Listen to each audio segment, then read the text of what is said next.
Hey y'all, what's going on? So I am headed to knock out a workout, and so I said let me go ahead and turn the camera on because I haven't been recording lately, and that's my fault, but I'm gonna do better. But I know a lot of people were wondering about, or not even wondering, but with the suffering in silence video that I did a couple of days ago, if you log into Facebook, Instagram, you got Twitter, Snapchat, I have been seeing more and more cases of child abuse, neglect, sexual abuse, and whatever. And I'm not saying every stepfather, every uncle, everybody is pedophiles or molesters. That's not what I'm saying. I'm not even saying that. There are some amazing stepfathers, cousins, and uncles, and families out here that have been amazing examples and leaders and pillars to so many young people, whether it be in a family or not. So I'm not talking about them. I'm talking about the cases where, off the top of my head, literally right now, off the top of my head, I can literally give you 5 cases that I have read in the past 2 weeks. First case was a 5-year-old neglected and abused by her mom and her mom's boyfriend. This baby died. A 5-year-old just died this year, weighing 7 pounds. 7 pounds. Case number 2, officer up in New York. His son had autism.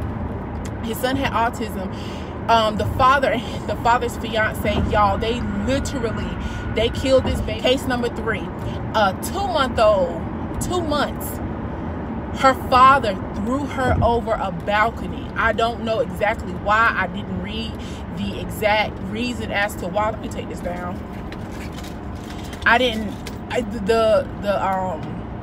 The title was enough alone. I didn't even read it. Case number 4. Oh Lord, is the car gonna let me get over? Case number 4 that I read.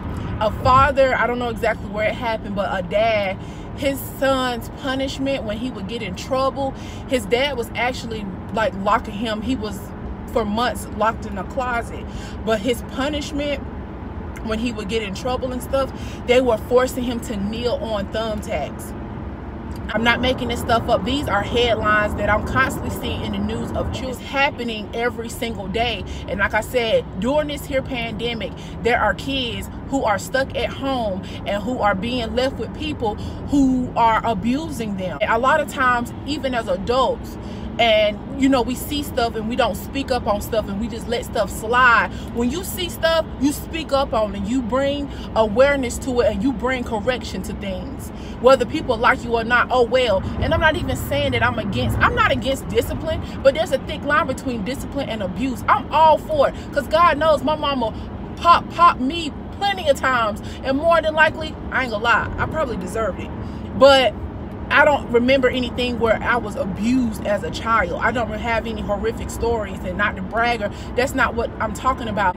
But all I'm saying is pray for kids. You don't know when you drop your baby off at daycare, half the time you don't know that teacher. You know what the school tell you or what they may portray. A person gonna come off nice and friendly in front of you, but behind your back you do not know, especially if your baby can't talk, especially if your child can't communicate to you. So all I'm saying is, when you are, and you don't even have to be a parent to talk about this stuff, because I don't have kids, but I do have godsons, I have cousins, I have nieces, nephews, and I pray for them. I don't see them all day every day, but I keep them lifted in prayer. And I'm not like this deep person or nothing like that, but if you pray to the universe, whatever you pray to, that's your business. But I'm just saying that you don't have to be a parent in order to talk about this type of stuff. There's another YouTube channel called Soft White Underbelly, and it's a channel where it's a guy, he's a photographer, but he's also a videographer, but he interviews individuals that are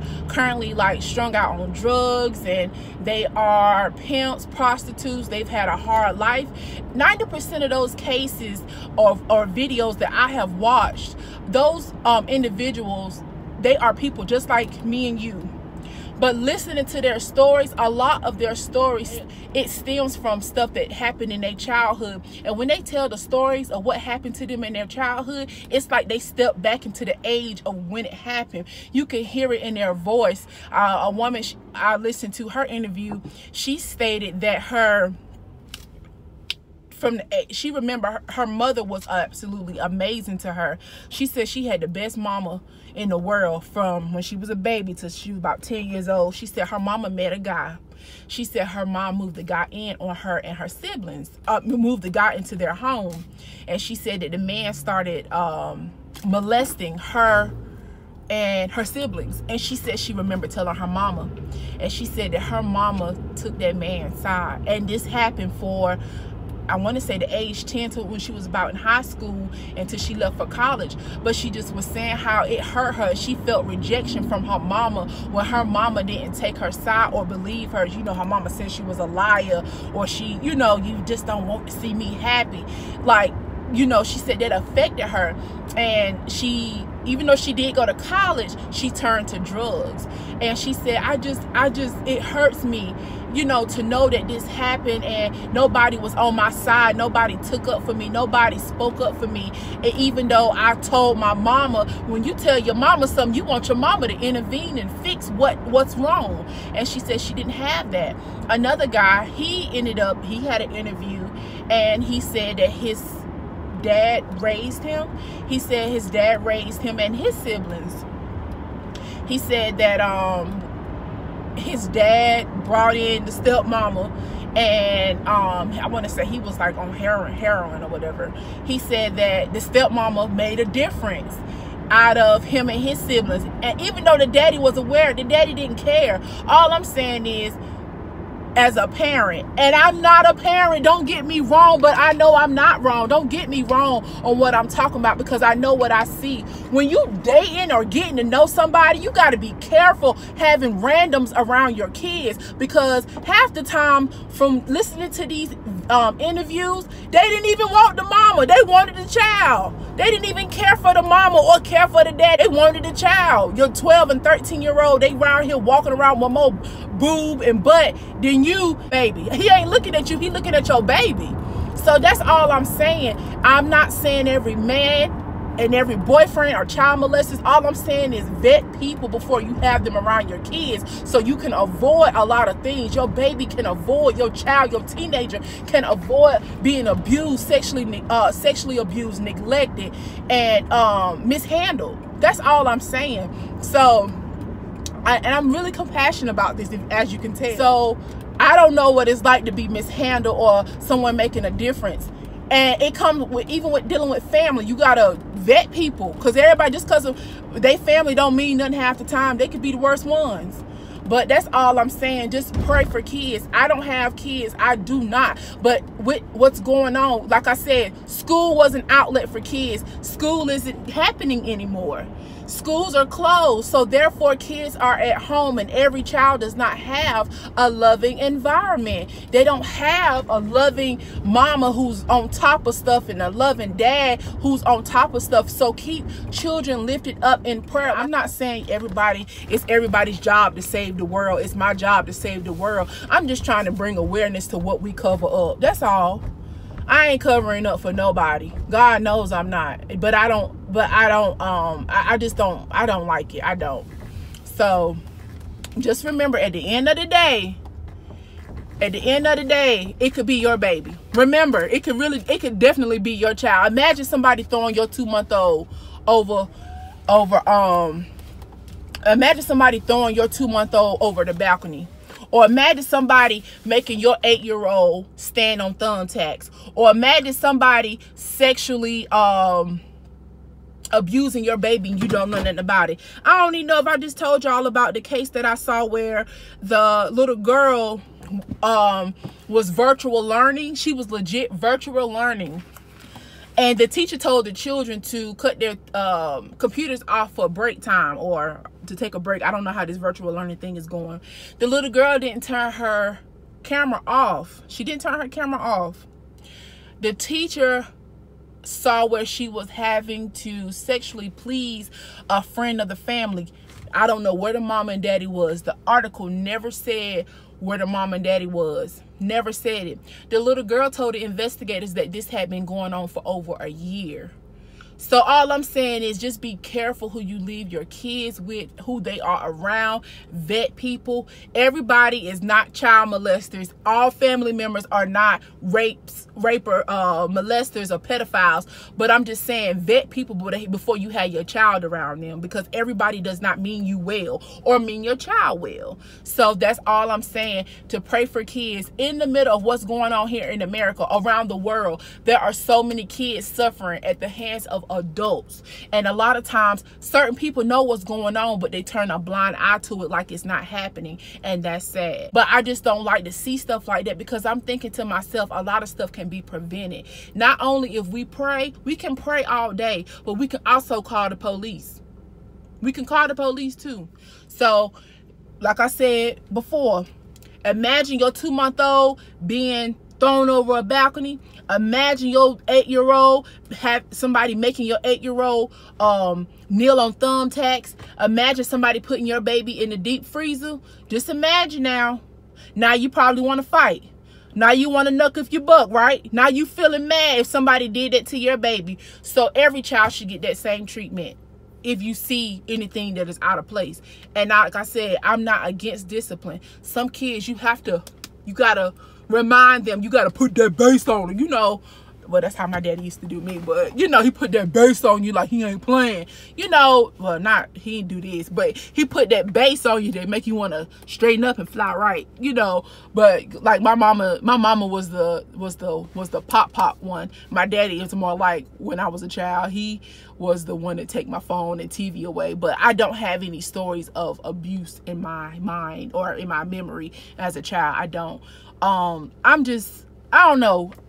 Kids have a soft spot when it comes to abuse. That's something big. I'm all for discipline. Like I said, I support you having to put that bass on them, like, hey, get yourself together, or you know, I'm for that. Sometimes you have to remind these little people who's in charge. But like I said, there's a thick line between abuse and discipline. There's a thick line between abuse and discipline. A thick line.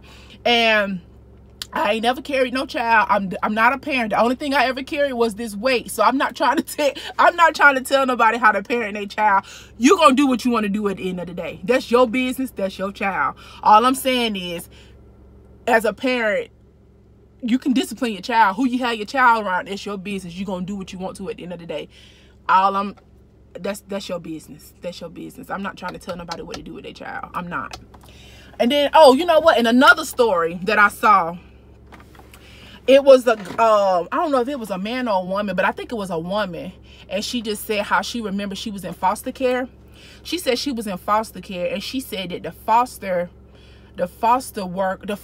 mama was not good to her. Now, I don't know any foster parents in my immediate circle. I don't know anybody who's a foster parent, but I do know that it was a lady. She gave an interview, and she said the foster mama was so nice and good to her in front of the social worker. And then she said when the social worker would leave, the foster mama was so mean to her. She said that lady, she was every bit of 4 or 5 at the time. And these people giving interviews, and these people are old. Well, they're not old, but they in their middle age, like they in their 50s, 60s. They bringing up stuff that happened in their childhood. That lets you know that you remember stuff from your childhood. You remember how somebody make you feel. You remember somebody mistreating you. You remember that. But she said that the woman, like, she would like not feed them, would make them stay in a room all day, and you would yell at them. I don't understand how you signed up to be a foster parent. You know, when you get the child already got a case, got stuff going on, ain't no telling where they come from. How you the foster parent, you get the child and then you mistreat them? I will never in my entire life understand how somebody, and there are cases where foster parents, foster fathers, they raping, they abusing, neglecting the children. I will never understand how you sign up for it. Half the time, I don't get it. How you sign up for it, which most of the time they just sign up for the money. But and the money, I don't know if the money's good or not, but I'm just saying though, you sign up for something, you get the child, and then you be mean to him. Come on now, that's wrong. That's mean. You gotta pay. Listen, you go. You reap what you sow, baby. So, and that's for anything that we do. And I'm not, you know, trying to preach like I'm just I came from the perfect household or nothing like that. Listen, I'm not trying to make this about me. I'm trying to bring awareness to what I see in the media and what is going on. Like, you never know when you are standing in the grocery store, you see that child and, you know, they looking at you. While you looking at them, do you ever wonder and say, you know, what's going on at home? That's just me. That's how I be thinking when I see kids. But it's just like, I look at a person and I wonder what is going on in this person's. You never know why a person act the way or why a child act the way they act, because you don't never know what's going on in their personal life. So you don't always judge, but sometimes even when you don't know, like, you just pray for them. Like, you don't have to be a parent to pray for your little cousins or your nieces or nephews. Keep them lifted up in prayer when they're not in your sight, because you know when they with you, they getting the best of care. But they're not always with you, so you don't always know how people gonna treat your child or treat your niece or treat your nephew or treat your god baby when they not with you. So, and then you got some people out here that have kids and they just don't care. They just glad they be out their face, you know, not be in their face or whatever. So that's just on my heart. And like I said, y'all, I'm going to link in the description box under this video the link to Soft White Underbelly. That's all that I have for this video.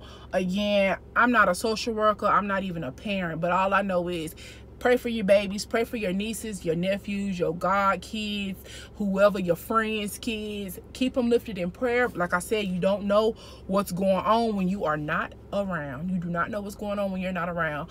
And this is not everybody's case. And I know this video is not for everybody. And I know some people probably when you listen.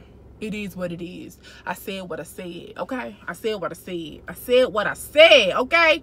So that's all that I have for now. I love you guys. See you next video. That's it. And yeah, that's all I got. See you next video. Bye.